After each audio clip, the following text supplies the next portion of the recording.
El tiempo histórico remite al pasado en la medida en que puede entenderse por historia al conjunto de procesos que, habiendo sucedido antes, han desencadenado al presente como su consecuencia, ha dicho Rosa Belvedresi de la Facultad de Filosofía de la Universidad de La Plata. En efecto, y teniendo como premisa básica de que los hechos históricos acontecen en el marco de las responsabilidades morales de los humanos, es imposible que no tengan impacto en las generaciones posteriores.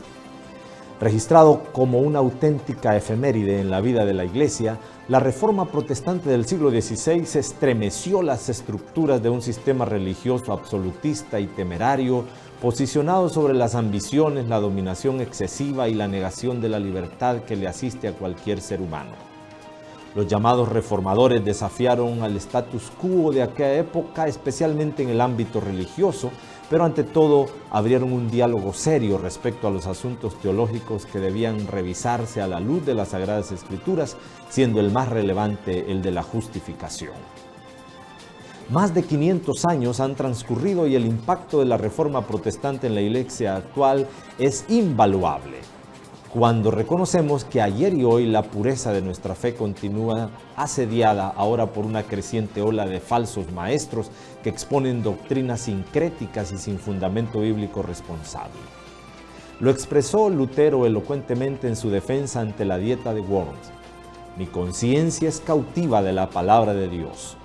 Si no se me demuestra por las Escrituras y por razones claras, no acepto la autoridad de papas y concilios, pues se contradicen. No puedo ni quiero retractar nada, porque ir contra la conciencia es tan peligroso como errado. Que Dios me ayude. Amén.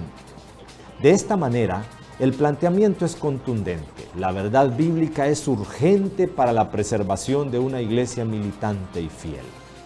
Es muy cierto que de no procesar con el debido juicio moral los errores del pasado, fácilmente caeremos en ellos de nuevo.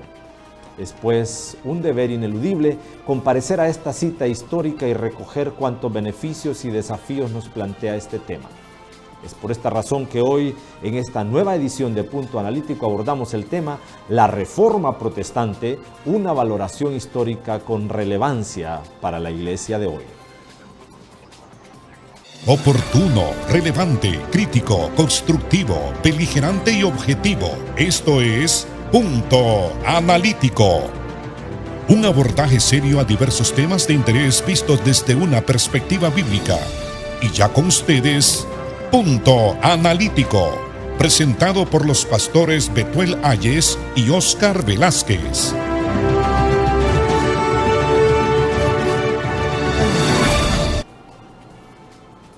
Saludos cordiales a usted que nuevamente está con nosotros aquí en Punto Analítico en esta nueva ocasión. Gracias por estar con nosotros una nueva semana para que sigamos en el abordaje de temas de importancia, de interés, de orientación que usted desde su casa puede seguir en este subprograma semanal Punto Analítico. Nuestro tema de hoy, la Reforma Protestante, una valoración histórica con relevancia para la Iglesia de hoy. Y me acompaña hoy para dialogar sobre este importante tema el pastor Belsasar Núñez, doctor en teología, un colaborador de la Iglesia de Santidad, un siervo por muchos años de generaciones y conocido seguramente para muchos de ustedes. Estimado maestro, le saludamos aquí en Punto Analítico. Bienvenido, qué grato tenerle con nosotros. Muchas gracias, pastor Betuel. Es un placer compartir con usted este espacio aquí para hablar de estos temas importantes. Qué bueno, qué bueno. Y hemos oído toda esta semana que este tema va y viene, especialmente en estos segmentos donde todavía podemos encontrar espacios de reflexión, pero igual nosotros queremos aportar también a nuestra sociedad. Definitivamente la Reforma Protestante es imposible que pase por alto en la parte esta conmemorativa. Entonces, para que profundicemos este tema, realmente necesitamos iniciar poniendo esas bases puntuales, pero a la vez genéricas. ¿Qué fue la Reforma Protestante? ¿En qué lugar? ¿Qué fechas? ¿Qué personas estuvieron detrás de esto? Bueno, a mí me gusta mencionar, antes de que lleguemos al famoso y célebre Martín Lutero, mencionar que la Reforma comenzó 500 años antes de Lutero. Es decir, hace 1000 años y más, un poquito más de 1000 años, con 5 movimientos: los movimientos de los albigenses o cátaros, de los valdenses de Pedro Baldo, del movimiento de Juan Wycliffe en Inglaterra, de Juan o de Jan Hus en Bohemia, o lo que hoy es la República Checa, y de Girolamo, que también se le llama Jerónimo Savonarola. Estos movimientos ya impulsaban varias ideas acerca de la necesidad que había de considerar regresar a las fuentes primitivas, a las fuentes primigenias de la fe cristiana, y que esas fuentes están en las Sagradas Escrituras. Entonces, cuando llega Martín Lutero, en cierta forma haya el terreno bastante abonado, claro. Aunque y bastante regado con sangre, ¿verdad? Porque hubo no solamente persecución, hubo masacres, hubo exterminación. Los albigenses, que algunos los consideran algo heréticos y todo eso, pero los albigenses fueron precursores básicamente del regreso, ese clamor por el regreso a el contenido o el mensaje de las Sagradas Escrituras. Ahora, ¿todos estos movimientos fueron también en Europa? Sí, en Europa. Por ejemplo, los albigenses, hablamos de Francia, y los valdenses también. Wycliffe en Inglaterra, Jan Hus en Bohemia, República Checa, Savonarola en Italia. Entonces sí, porque acuérdese de que estamos antes del descubrimiento del Nuevo Mundo, ¿verdad? Estamos hablando del siglo XVI. Claro, muy bien. Ahora, y si estos, en efecto, la historia nunca puede darse, un evento histórico siempre tiene que estar en una cadena de eventos. Y obviamente yo creo que eso es parte de la buena cultura histórica que hoy estamos aportando, que la Reforma Protestante es un proceso de largo tiempo. Ahora, hubo un contexto histórico, social, religioso, político, ahí mismo en el siglo XVI, para situarnos después de esos 500 años que usted ha repasado, ¿qué estaba pasando en Europa o en Alemania, por ejemplo? Muy bien. Aquí lo que podemos resumir, es difícil resumir 500 años, ¿verdad?, de estos acontecimientos, podemos decir algunos 3 o 4 elementos importantes. Uno, naturalmente, que la iglesia se había expandido por todo el mundo, y de donde tomó pues el nombre de Iglesia Universal, Iglesia Católica, ¿verdad?, que más tarde se llama Iglesia Católica Apostólica y Romana, ¿verdad? Entonces, en ese tiempo la iglesia domina todo. El Papa y los cardenales, los obispos, dominaban el ámbito político, es decir, el gobierno civil estaba supeditado al gobierno. Hubo una fusión. ¿Quién dominó a quién? Bueno, pero mucho más dominado por la iglesia, por razón de la tradición que venía de la historia, ¿verdad? Puesto que con la caída del Imperio Romano en el 476, la iglesia se levantó en ese poder y llenó ese vacío que había de poder político en el mundo, ¿verdad? Entonces la iglesia, se desarrolla el papado, y en el papado, con toda su estructura, pues establece un gobierno bastante fuerte, ponían y quitaban reyes. Fue hasta muy avanzados los siglos, las décadas, podríamos decir, siglos y décadas, que la iglesia y el gobierno civil entran en conflicto en las famosas querellas de las investiduras, que se llama de quién debe estar bajo quién, ¿verdad? Entonces, si eso no se resuelve del todo, pero va tomando cierto balance. Esa es una condición geopolítica importante. Claro. ¿Y qué podríamos decir del aspecto social?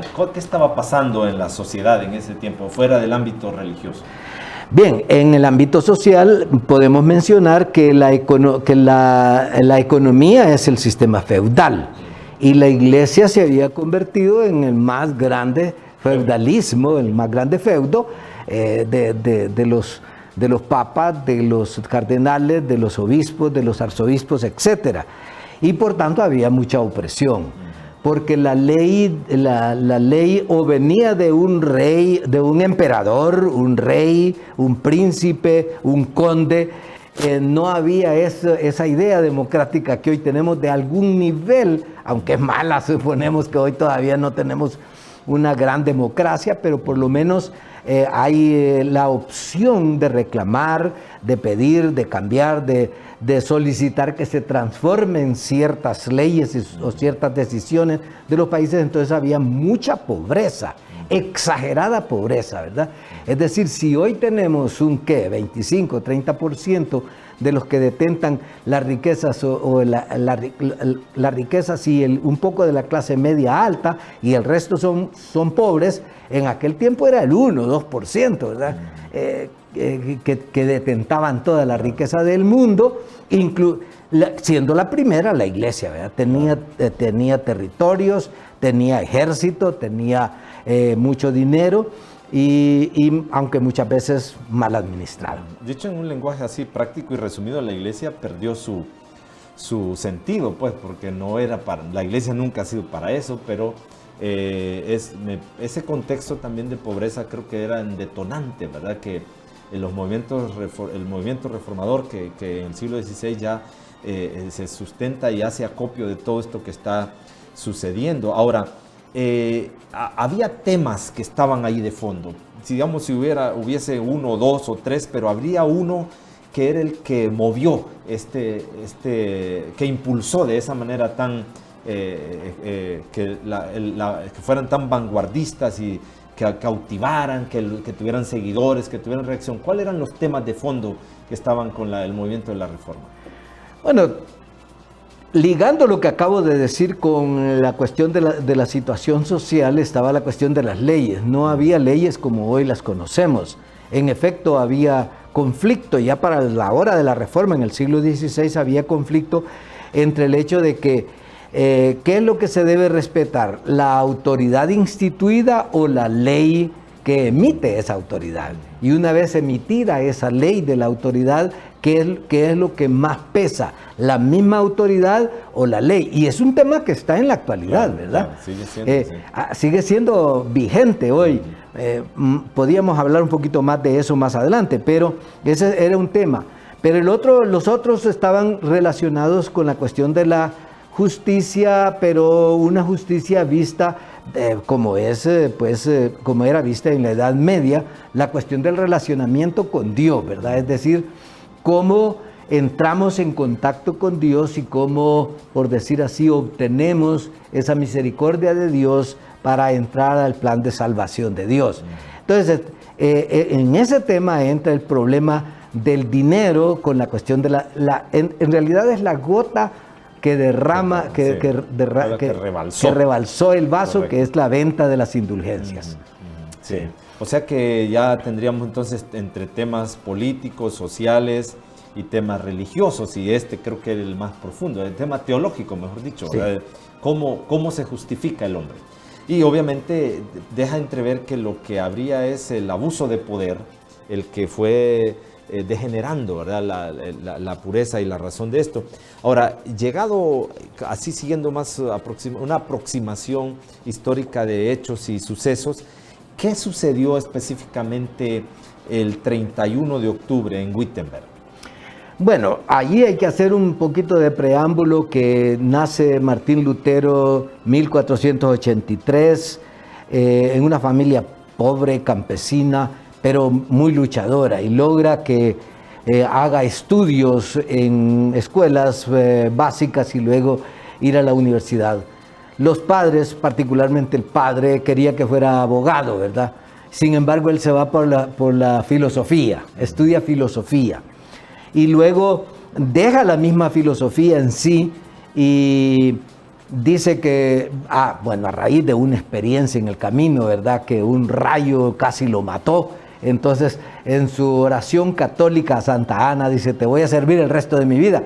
Y entonces decide hacerse monje. Entonces se afilia con la orden de los agustinos y así comienza su vida monástica. En ese transcurso es llevado a Wittenberg, Alemania, ¿verdad? En donde había una universidad, su consejero espiritual lo lleva allí, lo apoya para que termine estudios, en efecto se doctora un poquito más adelante y luego lo hacen catedrático, maestro de la universidad, maestro de teología. Entonces, claro, y aquí viene una partecita que es un poquito polémica, no es sobremanera tan importante, pero sí hay que mencionarlo, que algunos visualizaron esa acción de Martín Lutero como una rebelión abierta desde inicio contra el clero, contra el Papa, pero la verdad es que no fue así. Él era catedrático, pero eso lo mencioné, era profesor de teología, y en ese tiempo se acostumbraba que si había temas candentes, había que hacer como un foro, como esto que estamos haciendo aquí, pero en público, ¿verdad? Para debatir, era un debate. Entonces él, habiendo leído mucho las Escrituras y teniendo mucha necesidad espiritual de su propia alma, de su propio corazón, encuentra que las doctrinas que está predicando la iglesia no encajan con lo que está leyendo la Biblia. Por eso la Biblia es central aquí, ¿verdad? En este momento. Entonces va y escribe sus famosas 95 tesis, que son 95 declaraciones sobre este relacionamiento de las autoridades de la iglesia, del pueblo, de la necesidad que tenemos de encontrarnos con Dios y cómo llegamos a ese relacionamiento con Dios, y clava en la puerta de la iglesia de Wittenberg, donde estaba la universidad, era un circuito más o menos cerrado, ¿verdad? Donde estaba la universidad, para debatir sobre esos temas, porque era común que un catedrático, que un maestro, escribiera en público, como en aquel tiempo no había estos medios. Algo así como quien escribe en las paredes. Un tablero, un sí. muro, ¿verdad? Sí. Vamos a discutir esos temas y tal día queremos y los invitamos a que vengan. Pero la gente que vio, que leyó aquello, y como ya existía la imprenta de Gutenberg, entonces les llamó la atención y desclavaron el pliego de las 95 tesis y empezaron a reproducirlas. Y eso levantó un gran polvorín. El 31 de octubre de 1517. El concepto de tesis podría ampliarlo, que si para un sentido así común de aprendizaje para los que nos ven y nos oyen. Bueno, en ese momento las tesis, bueno, no hay mucha diferencia en lo que se conoce hoy como tesis. Es un pensamiento reducido, expresado de manera reducida, pero que se da para la discusión, que se emplea para debatir, que se emplea para ampliar. En efecto, él comienza hablando acerca del arrepentimiento, que tanto en latín como en el español antiguo es penitencia, ¿verdad? Por ejemplo, cuando la Biblia se refiere, cuando Jesucristo, no dijo la Biblia, sino que Jesucristo se refiere a la penitencia, no está hablando de un castigo que pone el clérigo sobre una persona que ha pecado. Comienza con eso, ¿verdad?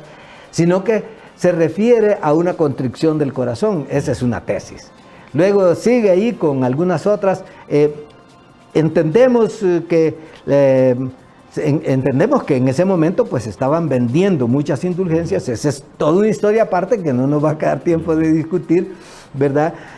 John Tetzel había entrado era el mercadólogo, digamos, de esa maquinita de hacer dinero, que comenzaba con muchos príncipes, reyes, arzobispos, etcétera, que este es un tema que no lo mencionamos al principio, como de los temas que desencadenan la reforma, que era la simonía, la venta de influencias, la venta de puestos tanto en el gobierno civil como en el clero. Entonces había que pagarlos, y el que decidía eso al final era el Papa. Entonces eso desencadena mucha discusión. Un poco más sobre las 95 tesis, la centralidad de la temática de esas 95 declaraciones o pensamientos que invitan a la discusión, ¿en qué se resumían? Se resumían en la cuestión de las indulgencias y la autoridad que tenía el Papa para determinar, por decir así, o el clero, para determinar quién recibía perdón de Dios y quién no, ¿verdad? Y que se establecía a través de esto, para conseguir el propósito de levantar dinero para la construcción de la gran Basílica de San Pedro en Roma, ¿verdad? Sí, que era León X, ¿verdad? Sí. Quien dice, bueno, que según la historia, pues había dilapidado muchos recursos de la iglesia y las arcas habían quedado vacías, Entonces estaban preguntándose cómo hacían para levantar recursos, para levantar fondos, dinero para la construcción de la Basílica de San Pedro. Entonces aparece, una de las historias interesantes es, por ejemplo, Alberto de Maguncia, que también se llama Alberto de Brandeburgo. Él es un príncipe y entonces tiene dominio sobre cierto territorio en Alemania, ¿verdad? Entonces dice él, yo quiero ser obispo. Entonces, ¿cómo hace para ser obispo? Entonces hay que hacer una negociación con el Papa o con el clero. Entonces, bueno, Alberto dice, bueno, ¿qué puedo hacer? Y ya le habían dado 2 obispados, más un principado, más una regencia, más un montón de cosas. Tenía un montón de 5 o 6 diferentes oficios que le reportaban mucha ganancia. Entonces, cuando llegaba a cierto nivel de esos aportes del público, necesitaba una dispensa del Papa. Una dispensa implicaba que había que pagarle, por decir así, su parte del pastel al Papa para que le diera ese permiso de obtener un obispado más, arzobispado, ¿verdad? Entonces viene él, lo escribe César Vidal con bastante detalle en su libro El legado de la Reforma, ¿va? Sería bueno que lo leamos. Yo lo leo con mucha atención y releo varios pasajes de allí. Entonces viene Alberto y dice, bueno, entonces, ¿cuánto es lo que necesito pagarle al Papa para obtener este privilegio de tener el obispado de Maguncia?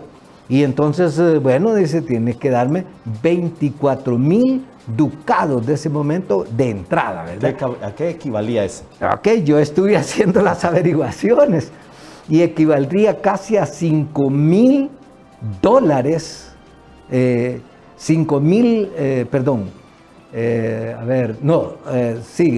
Casi $5,000 de aquel momento. Entonces, para hoy, estamos hablando de hoy, en aquel tiempo era muchísimo más, era como 107 millones de lempiras, ya poniéndole en lempiras. Bueno, entonces, pero no tiene dinero, el dinero en ese tiempo no era papel moneda, sino que era dinero, monedas de oro y de plata. Entonces él hace una negociación y dice, bueno, la manera como podemos recoger este dinero es que en tus territorios entonces se vendan indulgencias. Entonces de ahí va a salir tu parte y la mía para que podamos seguir. Cosas como esa. Abusaron del poder. Era un abuso, ¿verdad? Para cerrar ya nuestro primer tiempo, y luego nos vamos a ir a una pausa, ¿se podría considerar entonces que Lutero desafió el sistema religioso con las declaraciones públicas para invitar al diálogo? Pero ¿qué riesgo o qué consecuencias tuvo para él eso? La gente se amontonó, se amotinó, y despertó inquietud, pero las consecuencias en la vida de Lutero y en su estatus, en todo a ese nivel. Todos los que habían intentado criticar, reclamar a la Iglesia, al Papa, desafiar doctrinas y prácticas de la Iglesia, recibían la reprimenda de la Iglesia y eran capturados sin juicio ni nada y llevados a la hoguera. Todos con la excepción de Juan Wycliffe, todos los que anteriormente mencioné y muchos otros, porque en el caso de los cátaros eran comunidades enteras que fueron exterminadas, masacres, eran muertos. Lutero sabía que corría ese riesgo, pero aquí viene la parte geopolítica, ¿verdad? Él era alemán y en Alemania pues estaba ¿cómo se llama? El lector Federico de Sajonia y dominaba ese territorio.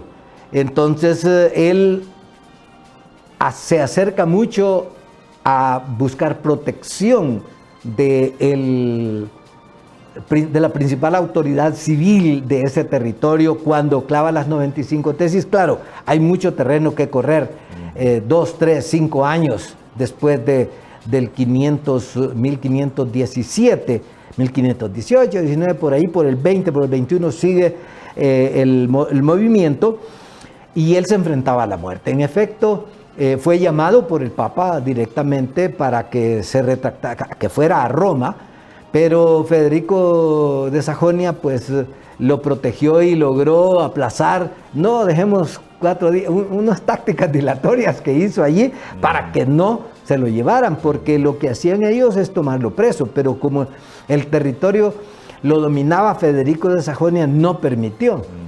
Entonces, luego otro citatorio, entonces lo citaron, aprovechó, aquí en este caso hubo un cambio de emperador y llegó Carlos V, ¿verdad?, como emperador, y Carlos V, aprovechando que había sido recién electo, había un conglomerado que se llevaba a cabo cada vez que había un cambio de emperador, para reunir las cortes, o sea, los aparatos judiciales de los diferentes, no existían los estados entonces, de los diferentes territorios, y aprovechó para llamar ahí a Lutero, y Lutero pues accedió ahí con mucha temor, con mucho riesgo, protegido por Federico de Sajonia. Se llamó la Dieta de Worms, ¿verdad? Y allí compareció Lutero, arriesgándose a que allí pudiera haber sido apresado, arrestado y llevado a la hoguera directamente, pero por la protección de Federico no fue así, sino que se le permitió debatir un poco sobre el tema que le llevaba, que le merecía la discusión de las 95. Muy ejemplar, creo que Lutero, un hombre coherente, ¿verdad?, que iluminado, después de aproximarse por sí mismo a las escrituras, su conocimiento, se atreve a desafiar un sistema sanguinario, absoluto y peligroso, pero es gente coherente, pues. Me parece que la historia no los podemos jamás dejar de ver, apreciar, porque hoy día ocupamos eso.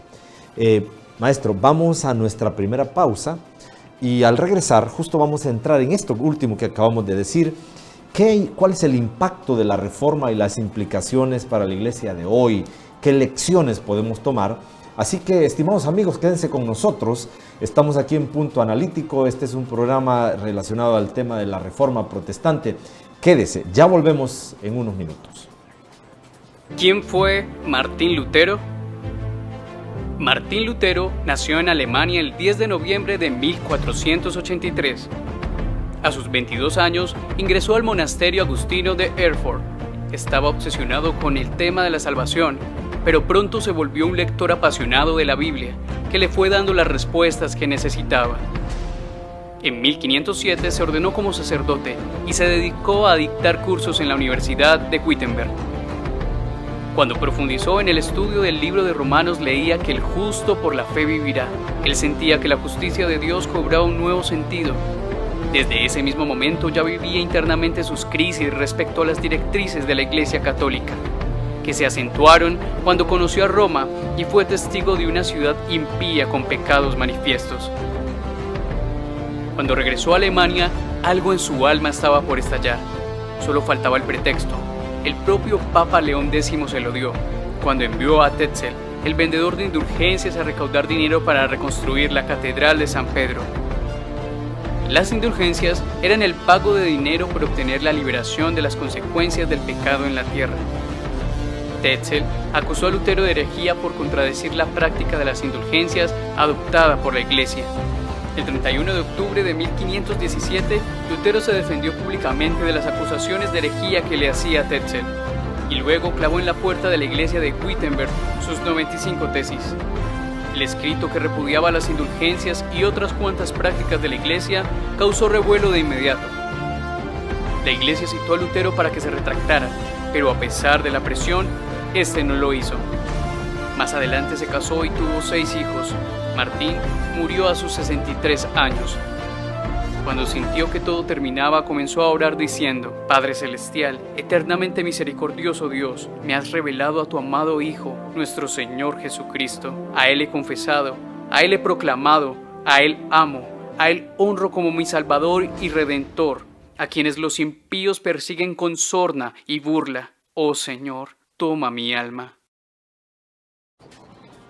Gracias por estar con nosotros aquí en Punto Analítico. Hoy es un buen día a propósito de esta semana, última semana del mes de octubre, cuando se lleva a cabo, tiene lugar una fecha conmemorativa de mucha importancia para la Iglesia y para la sociedad. La Reforma Protestante del siglo XVI, con motivo del 31 de octubre, cuando se registra aquel hecho inolvidable, inigualable. El 31 de octubre, las 95 tesis de Martín Lutero son clavadas en la Catedral de Wittenberg. Estamos abordando este tema, dialogando sobre él con el pastor Belsasar Núñez, doctor en teología y educador, y ha forjado generaciones en el ámbito teológico y pastoral. Así que hemos dialogado ya en este primer segmento sobre los hechos históricos, aquellos que pasaron en el siglo XVI, y ahora nos toca avanzar un poco en la historia, maestro.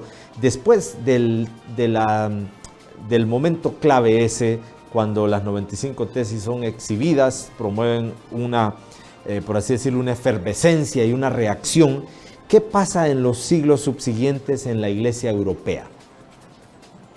Bueno, naturalmente hay efectos favorables, buenos, aunque hubo negativos también. La famosa guerra de los 30 años, en donde se une la cuestión de la polémica religiosa, se vuelve política, geopolítica y económica.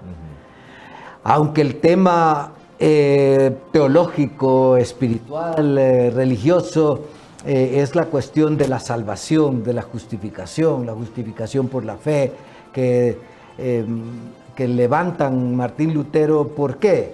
Y allí hay mucho terreno que andar y que no tenemos tiempo de desarrollar aquí, pero debo decir que la primera reacción naturalmente es hacia adentro de la Iglesia, ¿verdad? La Iglesia Católica empieza a reaccionar y comienza lo que se llama la Contrarreforma. También hay otro terreno que andar ahí hasta llegar al Concilio de Trento, que es lo que resuelve la fijación de las doctrinas fundamentales de la Iglesia Católica hasta el día de hoy. Y por su lado, pues, el movimiento protestante, que ahora pues le llamamos más evangélico, pero el movimiento protestante de Europa. Se gesta y se expande. ¿Cómo es esa expansión? Es interesante que contemporáneamente con Martín Lutero, en Suiza, en Inglaterra, en otros países de Europa, otros pensadores están haciendo lo mismo, no con el mismo ímpetu que lo hizo Martín Lutero, y retoman ese movimiento de Martín Lutero para llevarlo al resto de Europa. ¿Qué significó eso? En primer lugar, hacia adentro de la Iglesia, como dije, y en el establecimiento, por decir así, en la revisión de lo que es la enseñanza de la Iglesia. Y entonces aparecen las famosas 5 solas, ¿verdad?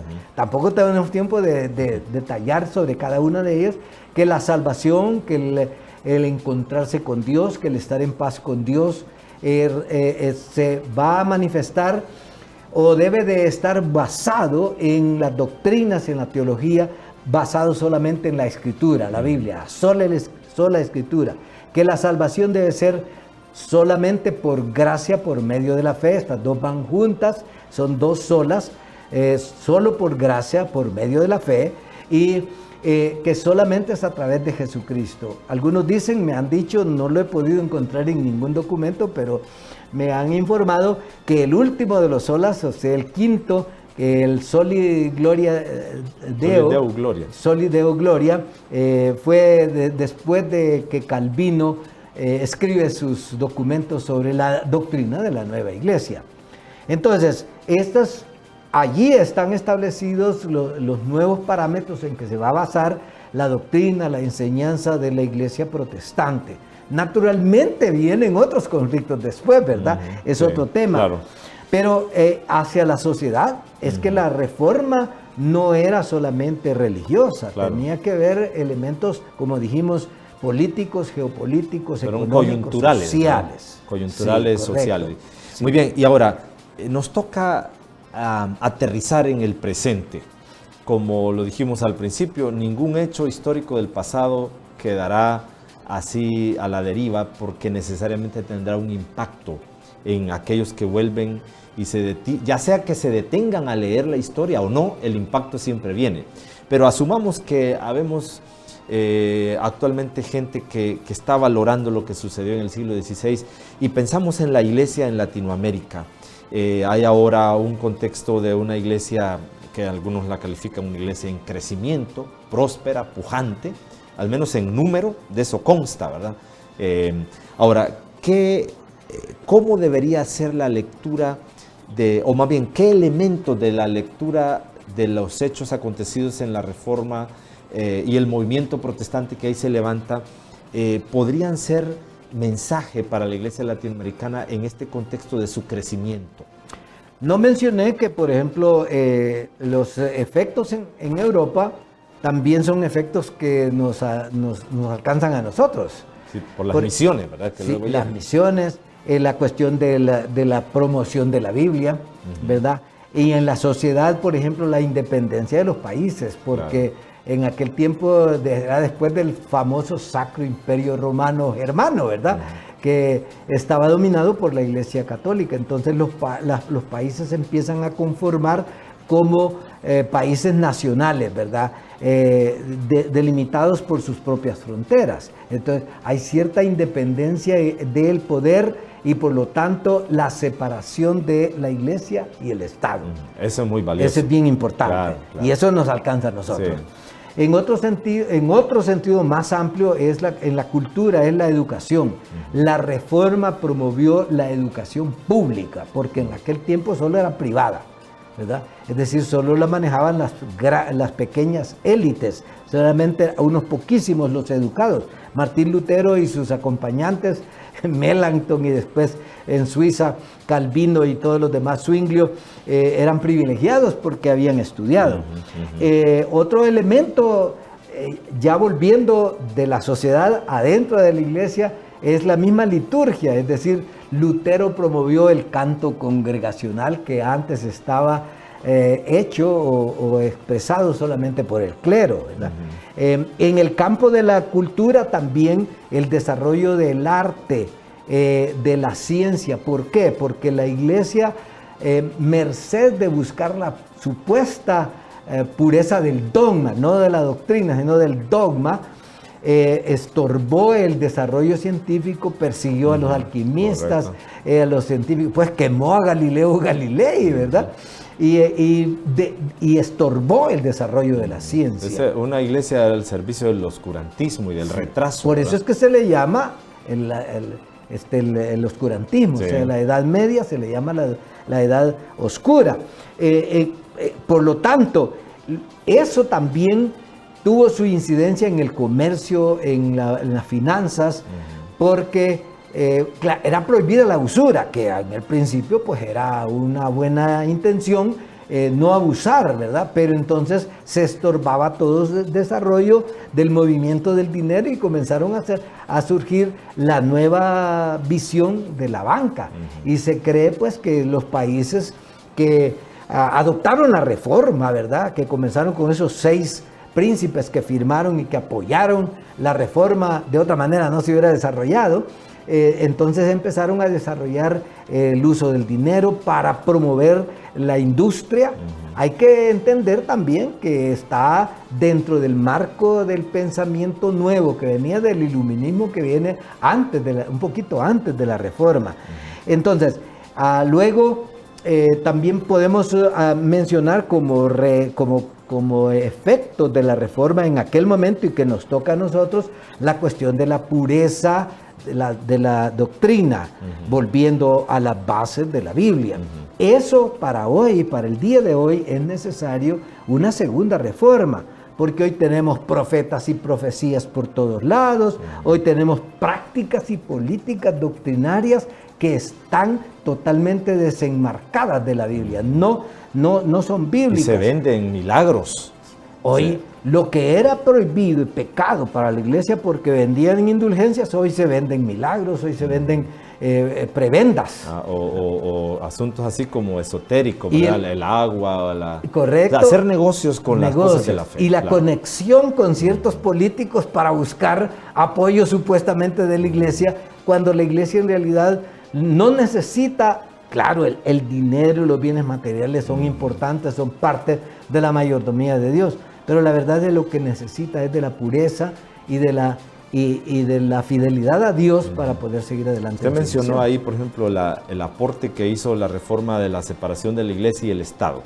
Es decir, quedó bien comprobado, según lo hemos ya analizado, que a la iglesia católica le hizo mucho daño absorber el sistema político y intentar hacer una simbiosis que nunca debió. Y de ahí por eso el abuso, ¿verdad? O sea, prácticamente dos poderes, dos cuernos, ¿verdad? Gobernando. Ahora, en la actualidad, la iglesia ha retomado, sectores, mejor dicho, de la iglesia, han vuelto a retomar este asunto de vincularse con el Estado, de crear espacios, está bien para alumbrar o iluminar con la luz de Cristo, pero hacer comparsa o hacer negocios, o por ejemplo, sé de un país latinoamericano donde la iglesia evangélica creó su propio partido, que así se llama, ¿verdad? Partido Evangélico, y todo con aspiraciones a conquistar el poder. ¿Qué podríamos decir de eso como lección de la tragedia del siglo XVI, a lo cual los reformadores hicieron, trabajaron para liberarnos de eso? ¿Qué mensaje tendríamos que decir, o lección, mejor dicho, a partir de la reforma en cuanto a estos vínculos peligrosos de la iglesia con el Estado?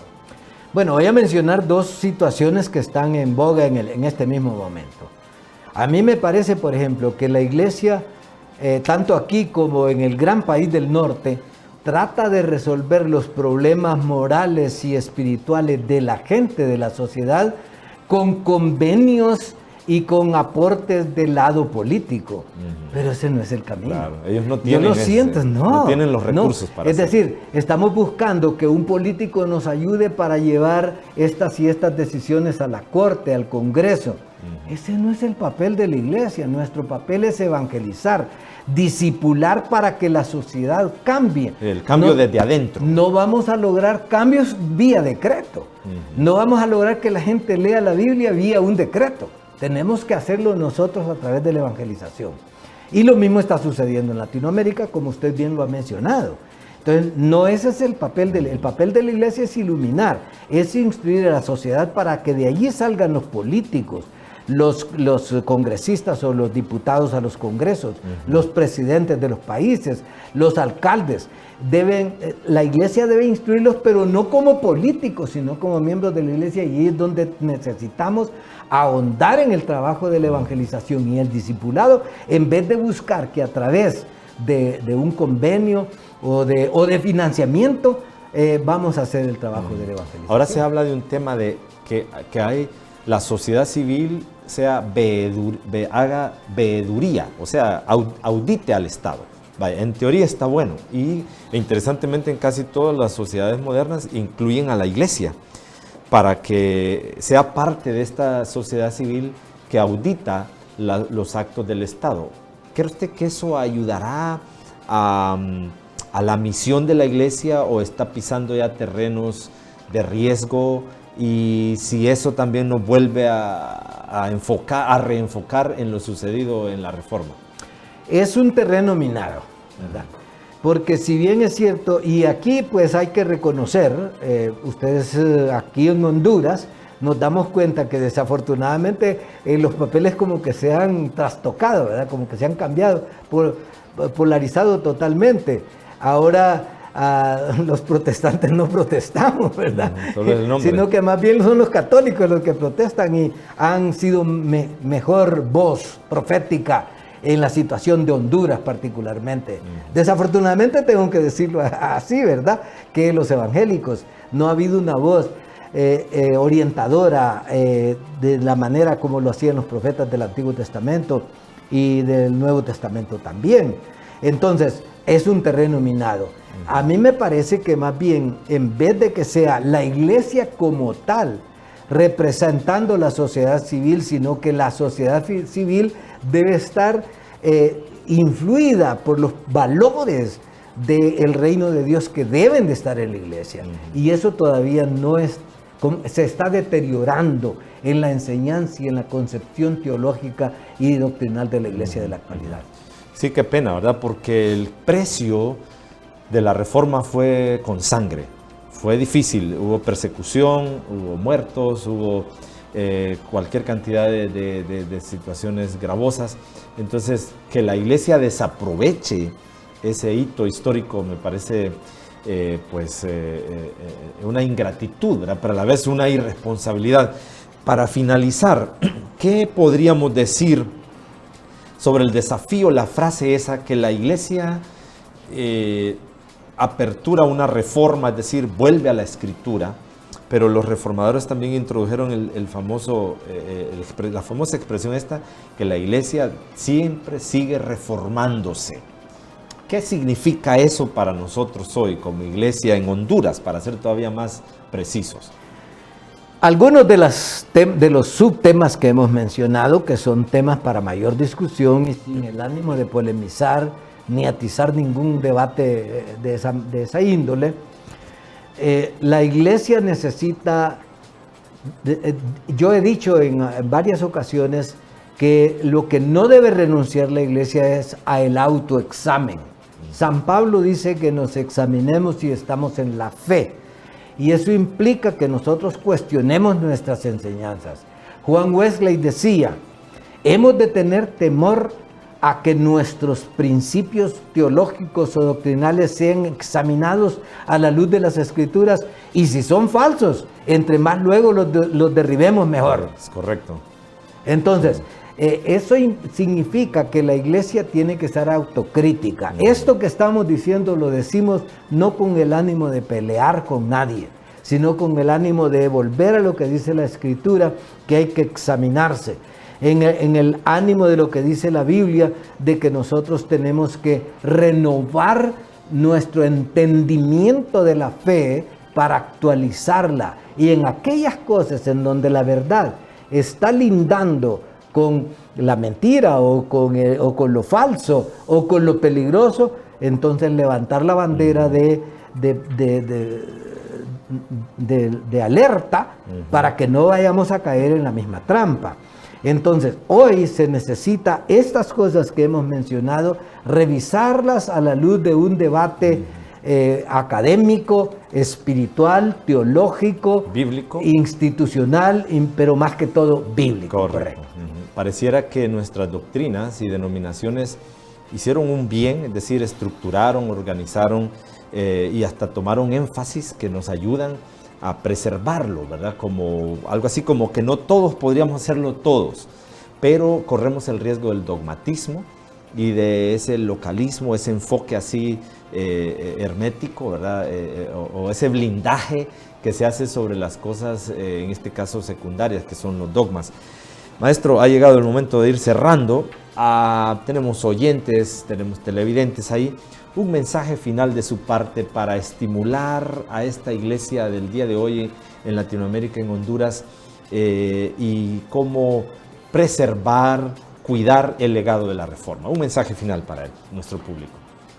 Nosotros somos abanderados del análisis, el estudio, el debate respetuoso, y quisiera dejar con todos nuestros oyentes, los que nos ven por estos medios, el mensaje de que necesitamos profundizar en el estudio de las Escrituras.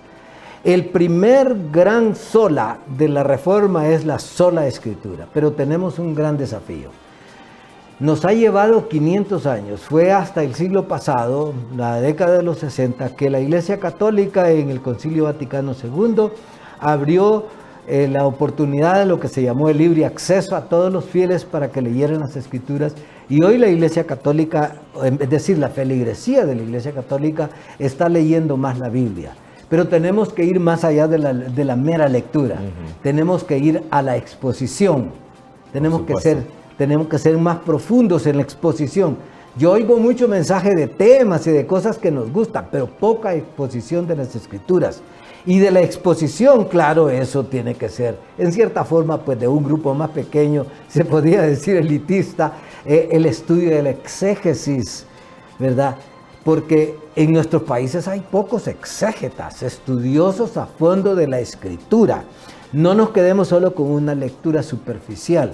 Tenemos que ir de la lectura a la práctica, a la práctica de la exposición de la Escritura, al exégesis y también al trabajo de las misiones.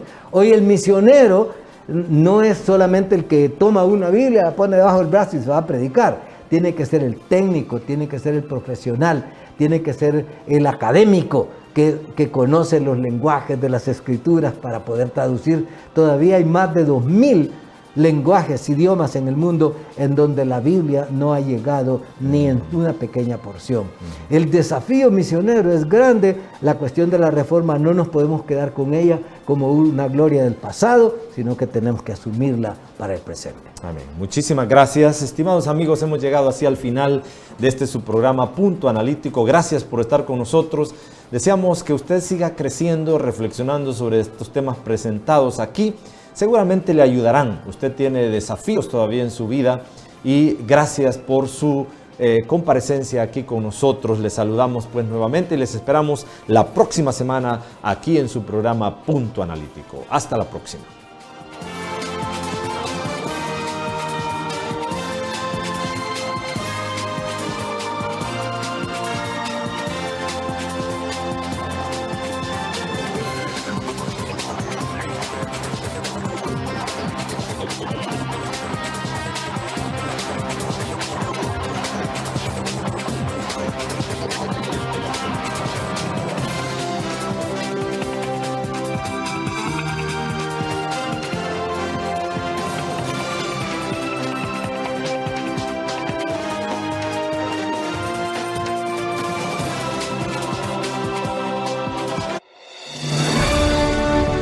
Que este diálogo haya sido orientador y edificante es nuestro mejor deseo. Le esperamos en el próximo de la serie aquí en Punto Analítico. Esta es una producción de Ministerios Reflexionarte en colaboración con Cirquenu Network. Sus comentarios son bienvenidos. Escríbanos al correo reflexionartehn@gmail.com o al 504-9802-6186.